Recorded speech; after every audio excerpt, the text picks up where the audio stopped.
When you were a kid and an adult called out your given name, first, middle, and last, what did that signal to you? And what does this have to do with teaching our kids how to love God and hopefully inspiring them to do that? We're going to talk about that today. If your desire is to become spiritually stronger, emotionally healthier, and relationally smarter, you're at the right place. Speaker and writer Stephanie Smith inspires and equips you to achieve these three key aims. If you're a parent, you'll also learn how to raise empowered kids, ready for adulthood. Let's get started. Welcome back. I'm delighted that you are here. When this episode originally releases, it will be the middle of September, and students are back in school, whether that's private, public, or homeschooled. And one of the experiences that is common to most every student, whether they are public, private, or homeschooled, is they will encounter names. They will learn not only the names of other people, and yes, if they're homeschooled, the vast majority of homeschool kids are not stuck at home all by themselves. They actually do have this skill called socialization. But they will also acquire names for themselves. And this is something that happens to us as we go through childhood, both for good and for bad. And the names that we acquire, either because they're what we label ourselves or it's because we adopt what someone else says about us, have tremendous power. Names are not a human invention. The very first record of a person getting a name was not when a parent named a child. It was when God named his first human creation, Adam. You know, Adam is connected to the Hebrew word for earth, or for the land, for dirt, Adamah. And, you know, it says that God formed Adam from the dust. And this signifies both a lowliness of humility. I mean, we typically don't value dust. Well, I mean, unless it's gold dust. But there is tremendous potential that comes from dirt. We couldn't live without it. And if you aren't sure about that, well, you just need to read about the history of the Dust Bowl here in the United States. Because the reality is that that common element that we look around and we see is what sustains life. It is from dust that trees grow and plants and bushes. And in the same way that there's a certain lowliness to it, and yet it's something that is of inestimable in the same way, when God named Adam, there was a humility, not a humiliation. There was a humility associated to that, but also a statement of inestimable worth and value and uniqueness. Now, there is a bit of a difference in how the Bible records Adam getting his name and how Eve, the first woman, got her name. We do not have an account of a specific verse that says, and God named man Adam. It's more inferred than directly stated. However, we are told the story of the double naming of the first woman. Adam calls her woman when he first meets her, and then later calls her Eve, which means life giver. Now, this may seem like, big deal. I mean, seriously, Stephanie, what is the big deal about this? But we need to recognize that the second naming came after Eve and Adam had disobeyed God's command and eaten from the tree of the knowledge of good and evil. They are disgraced, they're fearful, they're ashamed, they're divided. You know, Adam's initial response to when God called him out for eating of that forbidden fruit was to play the, let's just blame her game. That's still been going on for quite a few years. It was, hey, she gave me the, and by the way, just to be clear, God, you're the one that made her. But when it comes time to name Eve again, he doesn't call her sinner, ruiner of perfection, paradise wrecker, death bringer. Instead, he gives her a name of grace and honor, focusing on the wonderful ability that she had to bring life into this world. Now, I would love to be able to say that as we go through life, that we are going to encounter people who are going to give us names that are filled with grace and honor. But the reality is, most people sooner or later in their childhood pick up and absorb names besides just their given name that don't always convey grace and honor. Names are not what gives us honor. Names affirm the dignity that we already have. Names declare dignity. When we go back through human history, one of the things that we see across many different cultures and many different time periods is the power that was used over people by changing or even trying to erase their names. Recently, I finished the book, The Tattooist of Auschwitz. And if there was ever a time in modern history when we can see the importance that was placed on names, it was during the reign of terror in Nazi Germany and other Nazi-controlled countries. Because as people were rounded up and they were shipped off to the concentration camps, the death camps, the labor camps, the prison camps, what happened to them is their names were stripped from them, and instead they were reduced to a set of numbers. Why? Why bother with that? Because there is something inherently spiritual about our names. There is something that declares our dignity and our value, because naming isn't a human invention. It's a God invention. And evil wants to destroy everything that God created. And that means anything that we do, because we are made in his image, like giving names, evil wants to distort and disrupt or to destroy. We also have accounts throughout Scripture when Daniel and his three buddies in the Old Testament were taken captive and they were assigned Babylonian names. Why was that?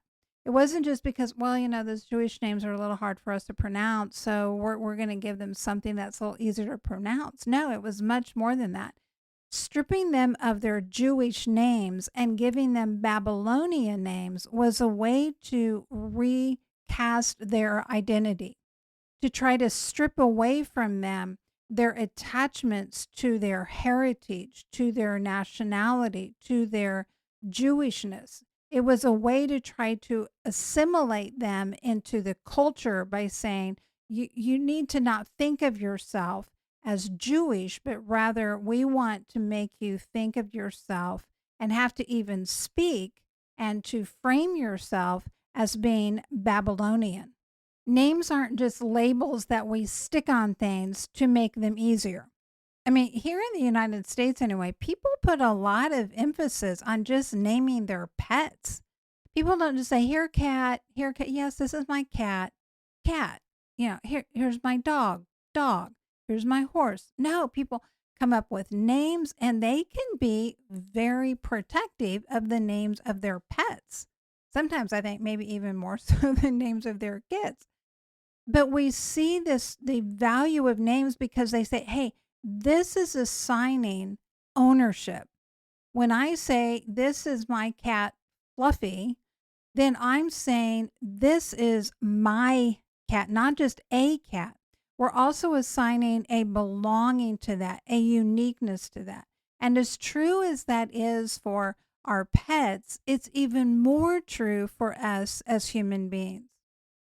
You know, the Bible tells us that when we are born again into the kingdom of God, that our new names are inscribed in the book of life in heaven.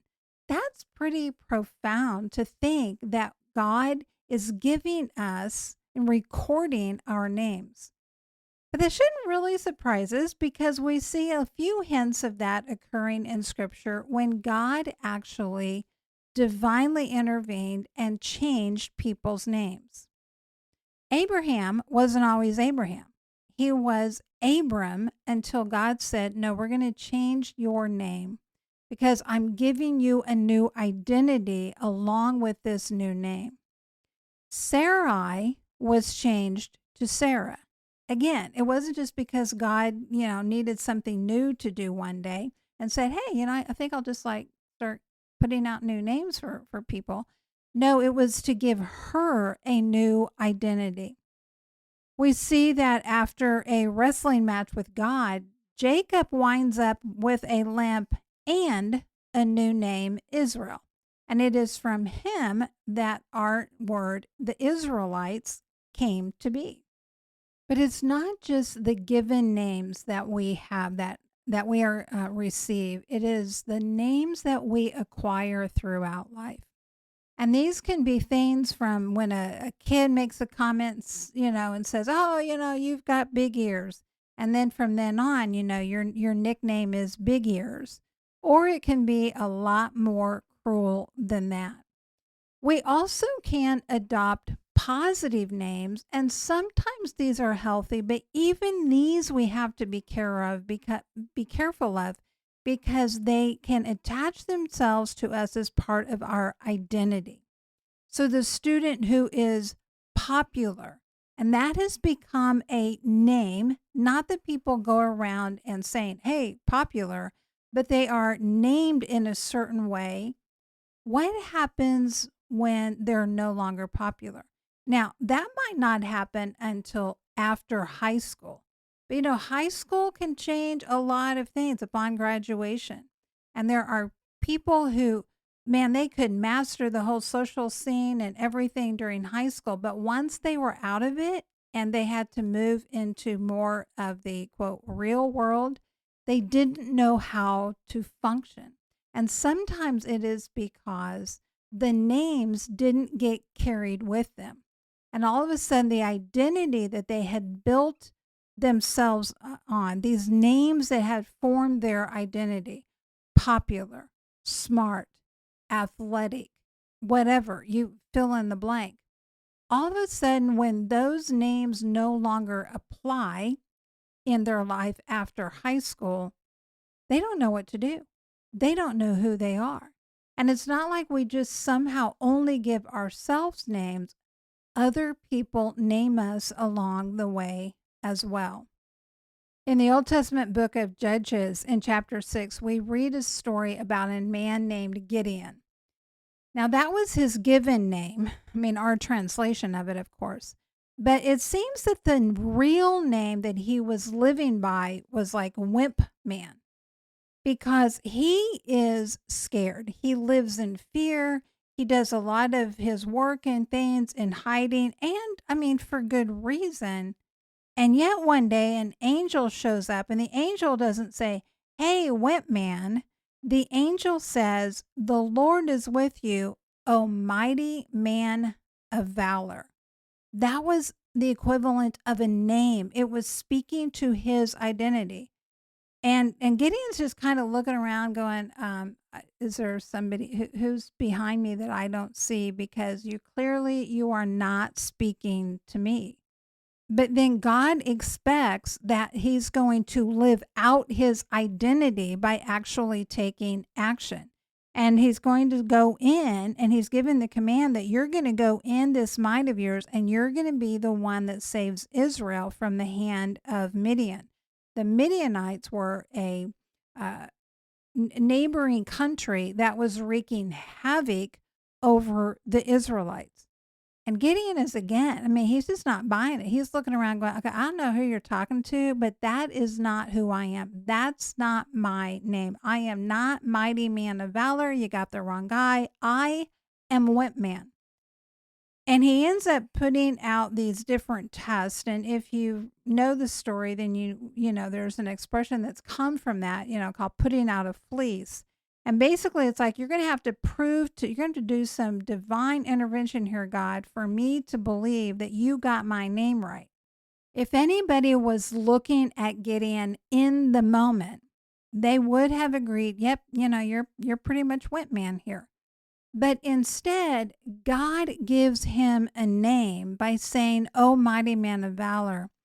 And Gideon's movement into living out who he really was begins by receiving a new identity that's expressed in language and in words. We need to be mindful, very mindful of the names that we give to ourselves and to our children. And again, I'm not just talking here about given names. I'm assuming you haven't given your kids some really bizarre name that is going to just mess with them their whole life, or at least until they get old enough they can legally change it. I'm just going to assume that that is not my audience. But we have these other names that we can assign to our kids. Oh, they're the smart one. Oh, they're the clumsy one. They're the social one. They're the shy one. They're the bookworm. They're the athlete. They're the obstinate one. I mean, you name it, you can fill it in. And those can be both positive and negative. And I'm not suggesting that we have to stay away from every positive name that we would give our children, but we want to be careful that we do so in a way that we are mindful that identities and names are intrinsically connected. And we don't want to set them up to think that they have to live up to a certain characteristic all of their life, or else their whole identity is going to fall apart. Just because a kid's really great at soccer when he's 5 years old doesn't mean he needs to be expected to be great at soccer when he's 10 or 15. Kids go through seasons of life where they kind of try on different things, and also depending on how they develop mentally and physically and emotionally. And so we don't want to label kids when they're young by saying, oh, they're the artist. And then as they get older and maybe their interest in that kind of wanes, and if we keep trying to no, but they're an artist, we have to kind of push them in that vein, because look how much they loved that, when they were 6. Okay, it was something they loved when they were 6. We don't want to cast that as something that they have to love for the rest of their life. So we want to be mindful about the things that we say. And clearly, we have to be careful about anything that we label our kids with when it comes to any kind of negative connotation.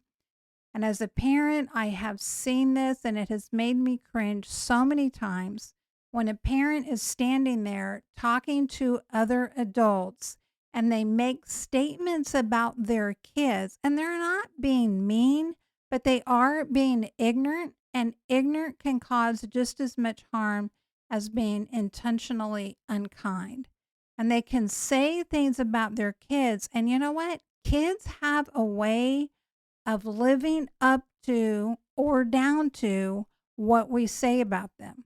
So if we are saying, boy, that kid is a holy terror, well, guess what identity that we've just assigned to that kid? So why are they surprised when they're a holy? Why are we surprised when they're a holy terror? When we talk about a kid and they're so obstinate, or they're so rebellious, or they're sass back, or whatever, all of the litany of ways that we can say things that are negative, we need to be mindful. We're not just saying words. We are establishing an identity.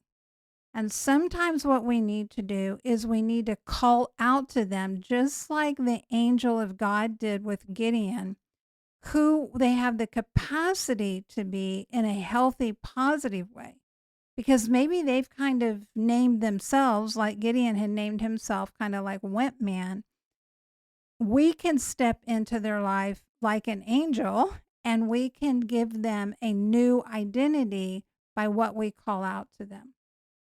Another thing that we can do for our kids is to be very intentional, to have good ears to hear what are the names that we hear that they are saying about themselves. Now, they are not likely to walk in the door magically one day and say, "Guess what, mom? Guess what, dad? You know what? These are the names that I have been calling myself. And I just thought I would make you aware of that." No, that's not going to happen. Listen for the little comments that they make. If they say things like, "Oh, I'm so stupid," or "I'm such a klutz," or "I'm never going to get that right," or "I'm not good at math," or I mean, whatever it is, pay attention to those things that they are saying about themselves.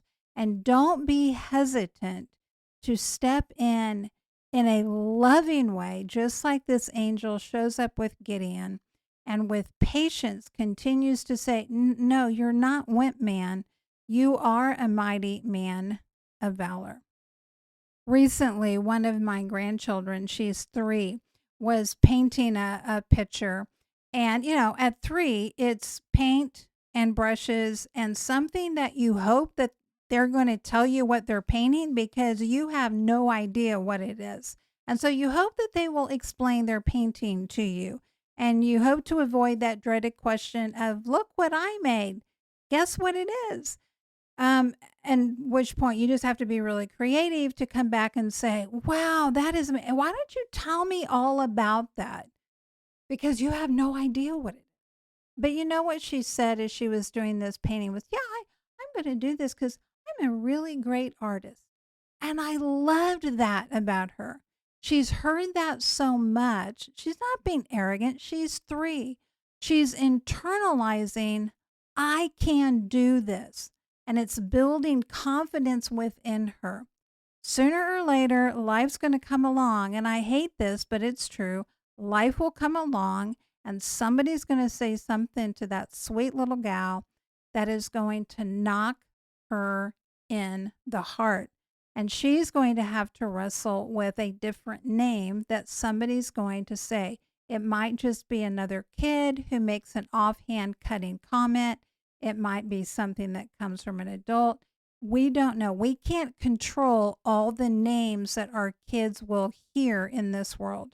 But what we can do is to be very intentional about the names that we speak into their lives over and over and over again, and make certain that those names align with the dignity that they are made in the image of God. On Thursdays right now, we're walking through this series that's centered on the first great commandment, and to love the Lord our God with all our heart, soul, mind, and strength. We don't love people that we don't want to be around. And when we use names for our children, and we are standing kind of as God's representative in their life as a parent or an adult or a caretaker, and we are giving them names that undermine their value and dignity, we're kind of representing God to them in a way that they might not even be consciously aware of. And we don't love people that don't like us. And we don't love people who don't want to and don't practice affirming us. Now, obviously, as an adult, that's something that God works with us to have the capacity to do. But by human nature and for our kids, that's not our innate response. So we want to be mindful that the names that we give to our children and how we listen to the names that they and to speak that out to them and to correct the ones that are not right, and rather than just shrugging our shoulders and go, "Well, that's just life. Tough it up, kid." But to speak intentionally with words of power and empowerment and goodness and kindness and love, that is going to be one small way that we can draw them into having a love for God. Well, that's going to wrap us up. And if you haven't already, make sure that you visit the website, stephaniepresents.com. I do speaking engagements at churches, at Christian schools, at homeschool conferences and conventions and gatherings, both for women's events and also for parents. And there's a number of topics that I speak on for parents. So if you are part of a church or an organization, a Christian school, a homeschool community, and you would like to be able to have the parents in your community be truly inspired, not just with biblical knowledge and wisdom, but also to have help in the areas of raising teenagers and boys. Those are two specialty topics that I talk about where I've done a tremendous amount of research. So those sessions are very research filled, but not in a boring way. It's not like, oh, we're going to sit through a bunch of statistics, because nobody wants to do that. Then I encourage you to reach out to me and let's just have a conversation about how I can serve the parents in your community. All right, my friend, that's going to wrap us up for today. And remember this, you do have an impact that is immeasurable, eternal, and irreplaceable. I'll see you next time. Bye for now. Thank you for listening. Visit the website, stephaniepresents.com, and sign up for High Impact to join the mission of building spiritually strong, emotionally healthy, and relationally smart women and families. You can also book Stephanie to speak at your event and check out additional resources. Together, we can invite and equip generations to engage fully in God's grand story.